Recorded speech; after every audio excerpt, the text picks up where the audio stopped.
Hello everyone, welcome back to my YouTube channel. ಇವತ್ತಿನ ವಿಡಿಯೋದಲ್ಲಿ ತುಂಬ ಜನ ಪ್ರಾಜೆಕ್ಟ್ ರಿಲೇಟೆಡ್ ಡೌಟ್ಸ್ ಕೇಳ್ತಿದ್ರಿ. ಅದನ್ನು ಕ್ಲಾರಿಫೈ ಮಾಡ್ತೀನಿ ಈ ವಿಡಿಯೋದಲ್ಲಿ. ಏನಪ್ಪ ಅಂತ ಅಂದರೆ, ತುಂಬ ಜನ ನನಗೆ ಕೇಳ್ತಿದ್ದು ಒಂದೇ ಕ್ವೆಶನು, ಪ್ರಾಜೆಕ್ಟ್ ಸ್ಟಾರ್ಟ್ ಮಾಡೋಕ್ಕೂ ಮುಂಚೆ ನಾವು ಅಪ್ರೂವಲ್ ಲೆಟರ್ ತಗೊಳ್ಳೇಬೇಕಾ, ಹೆಂಗೆ ತಗೊಳ್ಳೋದು, ಅದು ಸ್ಟೆಪ್ಸ್ ಗೊತ್ತಾಗ್ತಿಲ್ಲ ಅಂತ ಕೇಳ್ತಿದ್ದೀರಾ. ಸೆಕೆಂಡು, ಅದಕ್ಕೆ ಲಾಸ್ಟ್ ಡೇಟ್ ಅಂತ ಇದೆಯಾ, ಮತ್ತೆ ಲಾಸ್ಟ್ ಡೇಟ್ ಅಂತ ಎಕ್ಸ್ಟೆಂಡ್ ಮಾಡಲ್ವಾ, ಅಥವಾ ಈಗ ಎಕ್ಸಾಮ್ಸಲ್ಲಿ ಹೇಗೆ ಮಾಡ್ತಾರೆ, ಫೀಸ್ ಪೇ ಮಾಡಿ ಕಟ್ಟೋದು, ಈ ರೀತಿ ಎಲ್ಲ ಇರಲ್ವಾ ಅಂತ ಕೇಳ್ತಿದ್ದಾರೆ. ಮತ್ತು ಎಲ್ಲ ಮಿಕ್ಸ್ ಕ್ವೆಶನ್ಸ್ ಕೇಳ್ತಿದ್ದೀರಾ, ಬಟ್ ಎಲ್ಲದಕ್ಕೂ ಒಂದೇ ಸಲ ಆನ್ಸರ್ ಮಾಡೋಕ್ಕಾಗ್ತಿಲ್ಲ ನನಗೆ. ಒಂದೊಂದಾಗೆ ನಾನು ವೀಡಿಯೋಸ್ ಮಾಡ್ಕೊಂಡು ಹೋಗ್ತೀನಿ ಎಲ್ಲದ್ರ ಬಗ್ಗೆನೂ. ಎಲ್ಲ ವೀಡಿಯೋ ಮಾಡೋಕ್ಕಾಗಲಿಲ್ಲ ಅಂದ್ರೂ ನಾನು ಕಮೆಂಟ್ಸಲ್ಲಿ ರಿಪ್ಲೈ ಕೊಡ್ತೀನಿ. ಸೊ ಬೇಜಾರು ಮಾಡ್ಕೊಂಬಿಡಿ ಯಾರು. ತುಂಬ ಜನ ಕೇಳ್ತಿದ್ದೀರ, ಬಟ್ ನಾನು ರಿಪ್ಲೈ ಮಾಡೋಕ್ಕಾಗ್ತಿಲ್ಲ. ಆದಷ್ಟು ನನಗೆ ಆಗ್ತಿರೋಷ್ಟು ನಾನು ರಿಪ್ಲೈ ಮಾಡ್ತಿದ್ದೀನಿ. ಸ್ವಲ್ಪ ಜನ ಪರ್ಸ್ನಲಾಗಿ ಮೆಸೇಜು ಮಾಡ್ತಿದ್ದೀರಾ ನೀವು, ಬಟ್ ಅದು ಹೇಗೆ ಅಂತ ಗೊತ್ತಾಗ್ತಿಲ್ಲ ನನಗೆ. ಖಂಡಿತ ನಾನು ನಿಮಗೆಲ್ಲ ಡೌಟ್ಸ್ನ ಕ್ಲಾರಿಫೈ ಮಾಡ್ತೀನಿ. ಇನ್ಮೇಲೆ ಅದಕ್ಕೆ ಅಂತಲೇ ಟೈಮ್ ಸೆಗ್ರಿಗೇಟ್ ಮಾಡಿದ್ದೀನಿ. ಸೊ ನಿಮಗೆಲ್ಲದಕ್ಕೂ ಡೌಟ್ಸ್ ಕ್ಲಿಯರ್ ಮಾಡ್ತೀನಿ, ಓಕೆನಾ. ಇನ್ಮೇಲೆ ಕಂಟಿನ್ಯೂಸ್ ಆಗಿ ವೀಡಿಯೋ ಮಾಡ್ತಾನೆ ಇರ್ತೀನಿ, ಓಕೆನಾ. ಸೊ ಪ್ರಾಜೆಕ್ಟ್ ರಿಲೇಟೆಡ್ ಏನು ಅಂತ ಅಂದರೆ, already 10th August last date ಅಂತ ಯೂನಿವರ್ಸಿಟಿ ಕಡೆಯಿಂದ ನೋಟಿಫಿಕೇಷನ್ ಬಿಟ್ಟಿದ್ದರು ಪ್ರಾಜೆಕ್ಟ್ ಅಪ್ರೂವಲ್, ಟಾಪಿಕ್ ಅಪ್ರೂವಲ್ ತಗೊಳ್ಳೋದಕ್ಕೆ. ತುಂಬ ಜನ ಆದಷ್ಟು ತಗೊಂಡಿಲ್ಲ, ನೀವು ಟಾಪಿಕ್ ಅಪ್ರೂವಲ್ ತಗೊಳಕ್ಕಾಗಿಲ್ಲ. ಒಂದು ಸ್ವಲ್ಪ ಜನ ಪೋಸ್ಟ್ ಮಾಡಿದ್ದೀರಾ, ಅವ್ರಿಗೆ ರೀಚ್ ಆಗಿಲ್ಲ. ಜೊತೆಗೆ ಪೋಸ್ಟ್ ಮಾಡಿ 25 ಡೇಸ್ ಆಗಿದ್ರೂ ನಿಮಗೆ ರಿಪ್ಲೈ ಬಂದಿಲ್ಲ. ಈ ರೀತಿ ಎಲ್ಲ ಇದೆ ಅಲ್ವಾ. ಸೊ ಏನು ಅಂತ ಅಂದರೆ, ಮೊದಲು ನೀವು ಪೋಸ್ಟ್ ಮಾಡಿದ್ದೀರಾ ಅಲ್ವಾ, ಆ ಪೋಸ್ಟ್ ಮಾಡಿರೋ ಲೆಟರಲ್ಲಿ ಅಂದರೆ ಅಡ್ರೆಸ್ ನೀಟಾಗಿ ಮೆನ್ಷನ್ ಮಾಡಿರ್ತೀರಾ ಒಂದು. ಸೆಕೆಂಡ್ ಒನ್ನು, ಅಡ್ರೆಸ್ ನೀಟಾಗಿ ಮೆನ್ಷನ್ ಮಾಡಿ, ಅಥವಾ ಸೀಲು ಸಿಗ್ನೇಚರಲ್ಲಿ ಏನಾದ್ರು ಮಿಸ್ಮ್ಯಾಚ್ ಆಗಿದ್ರು, ಅಥವಾ ಇಮೇಲ್ ID ಸರಿಯಾಗಿಲ್ಲ ಇಲ್ಲದೇ ಇದ್ರೂ, ಈ ರೀತಿ ಏನಾದರೂ ಸ್ವಲ್ಪ ಮಿಸ್ಟೇಕ್ಸಿಂದನೇ ಏನು ಒಂದು ಥಾಟ್ ಇದೆಯಲ್ಲ, small mistakes makes big problem ಅಂತ. ಆ ರೀತಿ ನಿಮ್ಮ ಇಮೇಲ್ IDಯಲ್ಲಿ ಒಂದು ಡಾಟ್ ಮಿಸ್ ಆಗಿದ್ರೂ ನಿಮಗೆ ಮೇಲಲ್ಲಿ ಅಪ್ರೂವಲ್, ಟಾಪಿಕ್ ಅಪ್ರೂವಲ್ ಸಿಕ್ಕಿರಲ್ಲ ನಿಮಗೆ. ಇದರಿಂದನೂ ನಿಮಗೆ ಮೇಲ್ ರೀಚ್ ಆಗಿರಲ್ಲ ಒಂದು. Second one, address. ತುಂಬ ಜನ ಹೇಳ್ತಿದ್ದಾರೆ ಬರೀ ಮೇಲಲ್ಲಿ ಮಾತ್ರ ಬರುತ್ತೆ ಅದು ಅಂತ. ನೋ, ಮೇಲಲ್ಲೂ ಬರುತ್ತೆ, ಜೊತೆಗೆ ನಿಮಗೆ ರಿಟರ್ನ್ ಬರುತ್ತೆ. ಅದು ನೀವೇನು ಪೋಸ್ಟ್ ಮಾಡಿದ್ದೀರಾ ಅದು ರಿಟರ್ನ್ ಬರುತ್ತೆ. ಬಟ್ ರಿಟರ್ನ್ ಬರೋದಕ್ಕೆ ಅದು ಟೈಮ್ ತಗೊಳ್ಳುತ್ತೆ, 1 ಮಂತ್ 2 ಮಂತ್ ಎಲ್ಲ. ಬಟ್ ಮೇಲಲ್ಲಿ ಖಂಡಿತ 15 ಡೇಸ್ ಒಳಗಡೆ ಬರುತ್ತೆ ಅದು, ಓಕೆನಾ. ಇದು ಯೂನಿವರ್ಸಿಟಿ ಕಡೆಯಿಂದನೇ ಹೇಳಿದ್ದಾರೆ. ಸೊ ಹೇಗೆ ಇದು ಗ್ಯಾರಂಟಿ ಕೊಡ್ತಿದ್ದೀನಿ ಅಂತ ಅಂದರೆ, ನಾನು ಯೂನಿವರ್ಸಿಟಿಗೆ ವಿಸಿಟ್ ಮಾಡಿದ್ದೆ. ಯಾಕಂದರೆ ನನಗೆ ವೆಯ್ಟ್ ಮಾಡೋಕ್ಕೆ ಟೈಮ್ ಇರಲಿಲ್ಲ, ಅದಕ್ಕೋಸ್ಕರ ನಾನೇ ವಿಸಿಟ್ ಮಾಡಿ, ನನಗೂ ಫಸ್ಟ್ ಟೈಮ್ ಹೋಗಿದ ತಕ್ಷಣವೇ ಎಲ್ಲ ಆಗಿಲ್ಲ.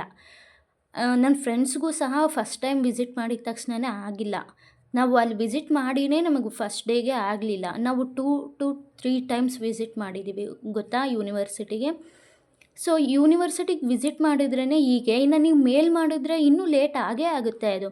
ಸೊ ಯಾರೂ ಟೆನ್ಷನ್ ತೊಗೊಬೇಡಿ, ಓಕೆನಾ. ಫಸ್ಟು ರೀಚ್ ಆಗೇ ಆಗುತ್ತೆ. ಒಂದು ಹೇಳಿಲ್ವ ನಾನು, ಒಂದು ಮೇಲಲ್ಲಿ ಮಿಸ್ಟೇಕ್ಸ್ ಇದ್ದರೆ ನಿಮಗೆ ರೀಚ್ ಆಗಿರಲ್ಲ, ಬಟ್ ಪೋಸ್ಟಲ್ಲಿ ರೀಚ್ ಆಗುತ್ತೆ ನಿಮಗೆ. ಇನ್ನೊಂದು, ಪೋಸ್ಟಲ್ಲಿ ನಿಮಗೆ ರೀಚ್ ಆಗಿಲ್ಲ ನನಗೆ ಅಂತ ಅಂದರೆ 25 ಡೇಸಲ್ಲಿ, 25 ಡೇಸ್ ಒಳಗಡೆ ಯಾವ ಪೋಸ್ಟು ಬರಲ್ಲ ನಿಮಗೆ. ಏನಿಲ್ಲ ಅಂದರೂ 2 ಮಂತ್ಸ್ ಬೇಕೇ ಬೇಕು ನಿಮಗೆ. ಬಟ್ ಅಲ್ಲಿ ಕ್ಲಾರಿಟಿ ಕೊಟ್ಟಿದ್ದು ನಮಗೆ ಏನು ಅಂತ ಅಂದರೆ, ನಾವು ಇದು ಕ್ವೆಶನ್ ಮಾಡಿದಾಗ ಅವ್ರು ಹೀಗೆ ಹೇಳಿದ್ದು ನನಗೆ. ಇವ್ರು ಏನಾದರೂ ಮಿಸ್ಟೇಕ್, ತುಂಬ ಜನ ಕಂಪ್ಲೇಂಟ್ಸ್ ಮಾಡ್ತಿದ್ದೀರಾ ಯೂನಿವರ್ಸಿಟಿಗೆ, ಅದು ಅವ್ರಿಗೂ ಗೊತ್ತಾಗ್ತಿದೆ. ಬಟ್ ಅದಕ್ಕೋಸ್ಕರನೇ ಅವರು ಸಪ್ರೇಟಾಗೆ ಏನು ಅಂತಂದರೆ ಎಲ್ಲರೂ ಡಿವೈಡ್ ಮಾಡ್ಕೊಂಡು ಮಾಡ್ತಿದ್ರು. ಬಟ್ ಈಗ ಅದಕ್ಕೆ ಅಂತಲೇ ಸಪ್ರೇಟ್ ಮ್ಯಾಮೇ ಇದ್ದಾರೆ. ನಿಮ್ಮದು ಏನು ಮೇಲ್ ಕಳಿಸೋರೇ ಒಬ್ಬರು ಇರ್ತಾರೆ, ಛಾಯಾ ಮ್ಯಾಮ್ ಕರೆಕ್ಷನ್ಸ್ ಮಾಡಿ ಟಾಪಿಕ್ ಅಪ್ರೂವ್ ಮಾಡ್ತಾರೆ. ಸೊ ಇದೇ ಥರ ಬೇರೆ ಬೇರೆ ಡಿಪಾರ್ಟ್ಮೆಂಟ್ಸಲ್ಲಿ ಒಬ್ಬೊಬ್ಬರಾಗಿಯೇ ಒಂದೊಂದು ಕೆಲಸನೇ ತಗೊಂಡಿದ್ದಾರೆ ಅವರು, ಓಕೆನಾ. ಸೊ ಅವರು ಮಾಡ್ತಿದ್ದಾರೆ ಅವ್ರ ಕೆಲಸನೂ ಜೊತೆಗೆ ಇದನ್ನು ಮಾಡ್ತಿದ್ದಾರೆ. ಬಟ್ ನೀವು ಪೇಷನ್ಸಿಂದ ಕಾಯಬೇಕು. ಬೆಟರ್ ನಾನೇನು ನಿಮಗೆ ಸಜೆಸ್ಟ್ ಮಾಡ್ತೀನಿ ಅಂತ ಅಂದರೆ, ಪ್ಲೀಸ್ ವಿಸಿಟ್ ಮಾಡಿ ಯೂನಿವರ್ಸಿಟಿಗೆ. ವಿಸಿಟ್ ಮಾಡಿ, ಓಕೆನಾ? ಯಾಕೆ ಅಂತ ಅಂದರೆ ನೋಡಿ, 25 ಡೇಸ್ ಮೇಲೆ ಆಗಿರುತ್ತೆ ಒಬ್ಬೊಬ್ರದ್ದು, ಅಥವಾ ಅದೇ ಏನೋ ಒಂದು ಪ್ರಾಬ್ಲಮಿಂದ ಬರಲ್ಲ, ಈ ರೀತಿ ಎಲ್ಲ ಆಗುತ್ತೆ. ಸುಮ್ಮನೆ ಟೈಮ್ ವೇಸ್ಟ್, ನನ್ನ ಪ್ರಕಾರ ಟೈಮ್ ವೇಸ್ಟ್ ಅದು. ಸುಮ್ಮನೆ ವಿಸಿಟ್ ಮಾಡಿ 1 ಡೇ. ನೀವು ಯಾವುದ್ಯಾವುದಕ್ಕೋ ಲೀವ್ ಆಗ್ತೀರ ಕೆಲಸ ಮಾಡೋ ಟೈಮಲ್ಲಿ, ಅಥವಾ ಏನಕ್ಕೋ ಟೈಮ್ ವೇಸ್ಟ್ ಮಾಡ್ತೀರಾ. 1 ಡೇ ನೀವು ಲೀವ್ ಹಾಕ್ಬಿಟ್ಟು ಯೂನಿವರ್ಸಿಟಿಗೆ ವಿಸಿಟ್ ಮಾಡಿದರೆ ಏನೂ ಲಾಸ್ ಆಗಲ್ಲ ನನ್ನ ಪ್ರಕಾರ. ಸೊ ನೀವು ಸುಮ್ಮನೆ ವೇಟ್ ಮಾಡೋ ಬದಲು, ಅಥವಾ ಇನ್ನೇನೋ ವೇಟ್ ಮಾಡಿಕೊಂಡು ಇಲ್ಲ ಮಾಡ್ತೀನಿ ಈ ರೀತಿ ಇದ್ದರೆ ಅದು ಬರಲ್ಲ, ನಿಜ ಬರಲ್ಲ, ಖಂಡಿತ ಬರಲ್ಲ. ನಿಮ್ಗೆ ಲೇಟ್ ಆಗೇ ಆಗುತ್ತೆ, ಸಡನ್ನಾಗಂತೂ ಬರಲ್ಲ. ಪರವಾಗಿಲ್ಲ, ಲೇಟ್ ಆದರೂ ಪರವಾಗಿಲ್ಲ ಅನ್ನೋರು ಪೋಸ್ಟೇ ಮಾಡಿ, ಇಲ್ಲ ನನಗೆ ವೆಯ್ಟ್ ಮಾಡೋಕ್ಕಾಗ್ತಿಲ್ಲ, ಈ ರೀತಿ ಪ್ರಾಬ್ಲಮ್ಸ್ ಆಗ್ತಿದೆ, ನಂದು 1 ಮಂತ್ ಹತ್ತತ್ರ ಆಗಿದೆ ಬಂದಿಲ್ಲ ಅಂದರೆ, ಪ್ಲೀಸ್ ದಯವಿಟ್ಟು ಯೂನಿವರ್ಸಿಟಿ ಮೀಟ್ ಮಾಡಿ. ನೀವು ಅವ್ರ ಯೂನಿವರ್ಸಿಟಿಗೆ ಹೋಗ್ಬಿಟ್ಟು, ಅವರು ಛಾಯಾ ಮ್ಯಾಮ್ ಇರ್ತಾರೆ ಅಲ್ಲಿ, ಕಾಮರ್ಸ್ ಡಿಪಾರ್ಟ್ಮೆಂಟಲ್ಲೇ ಇರ್ತಾರೆ ಛಾಯಾ ಮ್ಯಾಮ್. ಸೊ ಫಸ್ಟ್ ರೂಮೇ ಅವರು. ಎಲ್ಲ ಯಾರು ಬಂದರೂ ನಿಮಗೆ ಏನು ನಾನು ಹೇಳಲ್ಲ, ಏನು ಕ್ಲಾರಿಟಿ ಕೊಡ್ದಿರ ಏನು ಕಳಿಸಲ್ಲ ಅವರು. ಯಾರು ಚಿಕ್ಕ ಕ್ವೆಶನ್ ಇದ್ರೂ ಅವರು ಡೀಟೇಲಾಗಿ ಎಕ್ಸ್ಪ್ಲೇನ್ ಮಾಡಿ ಹೇಳ್ತಾರೆ ನಿಮಗೆ. ಸೊ ಬೆಟರ್ ನೀವು ವಿಸಿಟ್ ಮಾಡಿ ಯೂನಿವರ್ಸಿಟಿಗೆ, ಓಕೆನಾ? ಸೊ ಇದು ಆ ಟಾಪಿಕ್ ಅಪ್ರೂವಲ್ದು. ಇನ್ನೊಂದೇನು ಅಂತ ಅಂದರೆ, ನಿಮ್ಮದು ಬಂದಿಲ್ಲ, ಪೋಸ್ಟಲ್ಲಿ ಬಂದಿಲ್ಲ, ಮೇಲಲ್ಲಿ ಬಂದಿಲ್ಲ, ನಾವು ಕಳಿಸಿದ್ದೀವಿ ಆನ್ ಟೈಮ್ ಆದರೂ ಬಂದಿಲ್ಲ, ಈ ಪ್ರಾಬ್ಲಮ್ ಎಲ್ಲ ಅವರು ಆ್ಯಕ್ಸೆಪ್ಟ್ ಮಾಡ್ತಾರೆ, ಓಕೆನಾ? ಆ್ಯಕ್ಸೆಪ್ಟ್ ಮಾಡ್ತಾರೆ ಅಂತ ಅಂದರೆ ಅವರು ರಿಟರ್ನ್ ಕಳಿಸ್ತಾರೆ, ಅಥವಾ ಇವಾಗ ನೀವು ತಗೊಂಡೋದ್ರು ಕೊಡ್ತಾರೆ ಅಂತ ಅಲ್ಲ. ಇವಾಗ ಆಲ್ರೆಡಿ ಹೋಗಿದೆ ಅಲ್ಲ ಪೋಸ್ಟಲ್ಲಿ, ಸೊ ಅವ್ರದ್ದು ಆಕ್ಸೆಪ್ಟ್ ಮಾಡ್ತಾರೆ. ಸೊ ನಿಮ್ಗೆಲ್ಲರಿಗೂ ಒಂದು ಕ್ಲಾರಿಟಿ ಅಂತ ಸಿಕ್ತು ಅಂತ ಅಂದ್ಕೊತೀನಿ. ಇನ್ನೂ ಏನಾದ್ರು ಡೌಟ್ಸ್ ಇದೆ ಅಂತ ಅಂದರೆ ಕಮೆಂಟ್ಸಲ್ಲಿ ತಿಳಿಸಿ, ನಾನು ಖಂಡಿತ ನಿಮಗೆ ರಿಪ್ಲೈ ಮಾಡ್ತೀನಿ. ಸೊ ಇಷ್ಟು ವಿಡಿಯೋ ಆಗಿತ್ತು.